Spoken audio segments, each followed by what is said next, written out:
Olá galera, tudo bem? Vamos mais uma aula aqui do canal Professor Alisson Santos.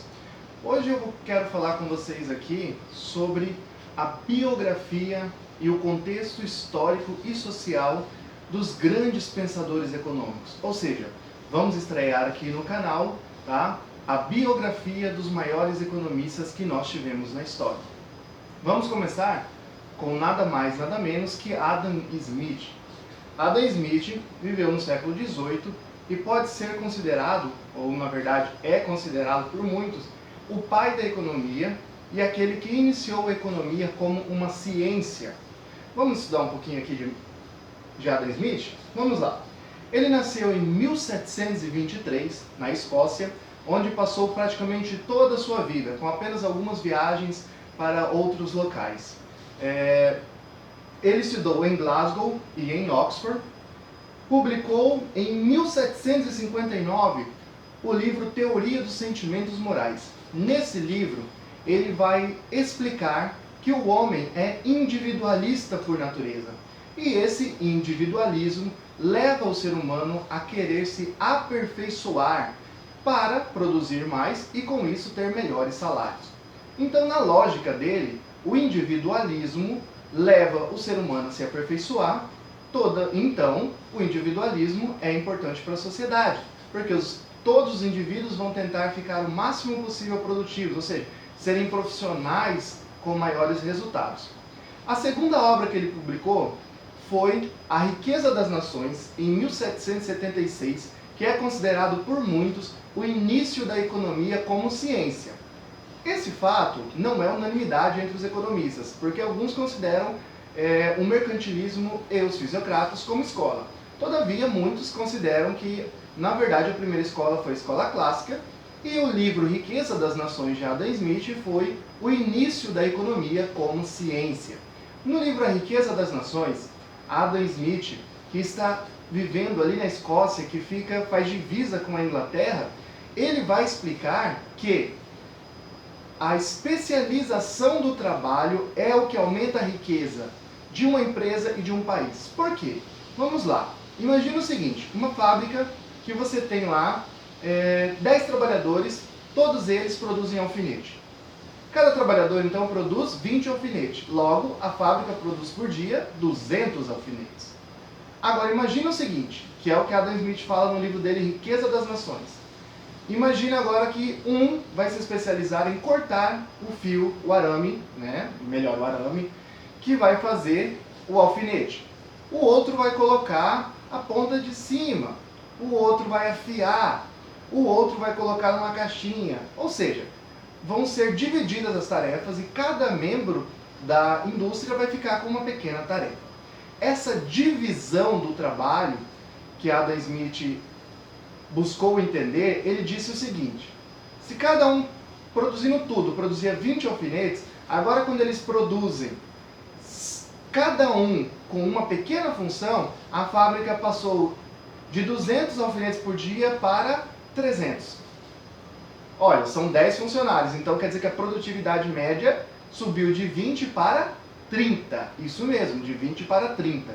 Na administração e nos cursos de gestão, hoje isso é conhecido como sinergia, ou seja, tá, a soma dos indivíduos, tá, pode ser maior do que se você considerasse eles produzindo separados, tá bom? É o trabalho em equipe, ou seja, o trabalho em equipe pode fazer os indivíduos produzirem muito mais do que se eles trabalharem sem uma conexão, sem uma coordenação. E essa coordenação, essa divisão do trabalho, Adam Smith diz que é a principal fonte de riqueza de um país. Então os países, cada um, aí ele passa para a esfera internacional, cada país deveria buscar produzir aquilo que ele produz melhor em relação aos outros países. Isso podemos chamar de divisão internacional do trabalho. Vamos estudar mais um pouquinho sobre Adam Smith? Entre os anos de 1764 e 1766, Adam Smith passou esses 2 anos na França. E na França ele irá conhecer, Turgot e Quesnay. Nada mais são do que um dos 2 maiores economistas da escola fisiocrata. E eles dois vão influenciar muitos pensamentos de Adam Smith, tanto que Adam Smith é um dos principais economistas da escola clássica, e a escola clássica segue muitos dos preceitos da escola fisiocrata, como, por exemplo, o laissez-faire, laissez-passer, ou seja, a livre economia sem interferência do governo, tá bom? Isso vem do quê? Da escola fisiocrata. Embora a escola clássica, fundada por Adam Smith, tenha algumas diferenças em relação à escola fisiocrata. Quem quiser entender mais essas diferenças, eu tenho uma playlist separada sobre evolução do pensamento econômico, e aí lá vocês têm tanto a escola fisiocrata quanto a escola clássica, separada entre Adam Smith, Thomas Malthus e David Ricardo, ok? Vamos lá. Contexto histórico, tá? O contexto histórico influencia muito no pensamento, no porquê o economista buscou estudar um assunto X e não um assunto Y.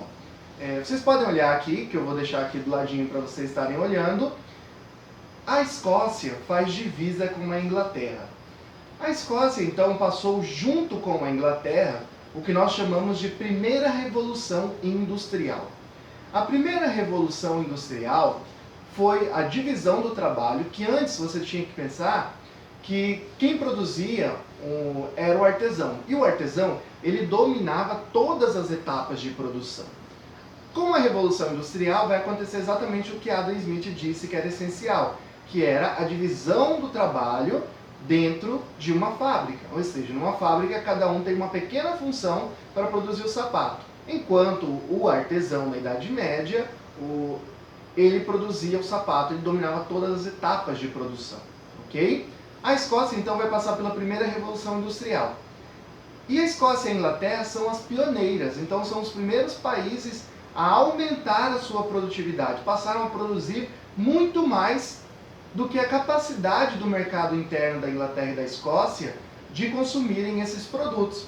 Assim, a Inglaterra precisava de mercado consumidor, precisava exportar os seus produtos para outros países. Então era do interesse da Inglaterra o livre comércio internacional, até porque era o país mais industrializado no século XVIII. Sendo assim, dá para entender o porquê Adam Smith é um forte defensor do livre comércio internacional, principalmente quando ele elabora a sua teoria das vantagens absolutas, que é bem interessante, está lá na playlist sobre evolução do pensamento econômico também, galera. Então, dá para entender o porquê que Adam Smith defendia o livre comércio, porque a Escócia estava passando junto com a Inglaterra a primeira revolução industrial, e isso dava uma vantagem para elas caso o comércio internacional fosse livre, ou seja, sem impostos de importação, sem barreiras tarifárias ou fitossanitárias ou de qualquer outra forma. Eu vou colocar para vocês agora na imagem algumas das frases que nós podemos explorar para entender os pensamentos de Adam Smith. Vamos lá, a primeira frase? O que vai gerar a riqueza das nações é o fato de cada indivíduo procurar o seu desenvolvimento e crescimento econômico pessoal. É o que eu falei para vocês, galera. Adam Smith colocou no seu livro que ele acreditava que o individualismo fazia o ser humano querer ganhar mais. Para ganhar mais, ele tinha que se tornar um trabalhador mais produtivo. Ele tinha que, então, se aperfeiçoar. Nesse processo de aperfeiçoamento para poder ganhar mais, o indivíduo estava oferecendo um trabalho ou um serviço melhor para a sociedade. Então, a busca do interesse individual acaba beneficiando toda a população, porque cada vez mais os trabalhadores vão ofertar serviços melhores, ok? Então, essa frase é bem interessante. Vamos lá agora a uma segunda frase. Não é da benevolência do açougueiro, do cervejeiro ou do padeiro que esperamos o nosso jantar, mas da consideração que eles têm por seus próprios interesses. É bem interessante, quando ele fala aqui no livro Teoria de Sentimentos Morais essa frase, ele está querendo dizer o seguinte: ora, não é a necessidade humana necessariamente que cria o comércio, mas sim a capacidade das pessoas de quererem atender as suas necessidades. Notem que há uma pequena diferença aí. Então, as pessoas, para atender as suas necessidades, elas buscam se tornar um profissional mais produtivo. E elas ganham dinheiro em troca disso. Com esse dinheiro e com o interesse do padeiro de conseguir o máximo possível de vendas, você consegue tornar possível ir lá na padaria e comprar, tá, o pão. Se não fosse o interesse do padeiro de ganhar dinheiro, você não conseguiria comprar o pão dele. E se não fosse o seu interesse de trabalhar para ganhar dinheiro e aí comprar o pão, o padeiro não iria conseguir vender para ninguém. Vamos a mais uma frase de Adam Smith, bem interessante, onde há grande propriedade, há grande desigualdade. Para um muito rico, há no mínimo 500 pobres, e a riqueza de poucos presume da indigência de muitos. Adam Smith, assim como muitos fisiocratas e clássicos, são contra as grandes corporações, ou seja, os monopólios, os oligopólios, porque a formação de um monopólio e de um oligopólio, além de ser uma falha de mercado e quebrar a questão da lei, da oferta e da demanda, ela também tira a oportunidade de muitos agentes econômicos a estarem com propriedade privada competindo no mercado com essas empresas. Então, podemos tirar uma outra análise aqui dessa frase. O Brasil é um dos países com a maior concentração de renda também e de propriedade agrícola. Se analisarmos a história econômica do nosso país, veremos que durante praticamente 500 anos, o governo sempre cedeu grandes privilégios em forma de terras, benefícios fiscais e outras dádivas a mais que o governo foi dando às pessoas mais ricas do país, que foram ficando cada vez mais ricas, e aí causou a concentração de terra e a concentração de renda que nós temos hoje no Brasil, que é o país, passamos a ser, com a maior desigualdade do mundo. Passamos a Bolívia, que era o país com maior desigualdade. Então, oligopólios e monopólios, na opinião de Adam Smith, de forma alguma, tá? Não deveriam existir porque atrapalham a lei da oferta e da demanda. Galera, espero que vocês tenham gostado dessa aula. Foi a primeira aula sobre a biografia dos grandes economistas. Estudamos hoje Adam Smith e na próxima aula estudaremos a biografia de Thomas Malthus. Gostaram do vídeo? Não esqueçam de curtir, se inscrevam no canal. Ficou com alguma dúvida? Coloca no comentário que eu respondo, tá? Ou se ficar alguma dúvida bem interessante que precise de mais tempo para explicar, faça um vídeo a mais para estar tirando as dúvidas que vocês ficarem.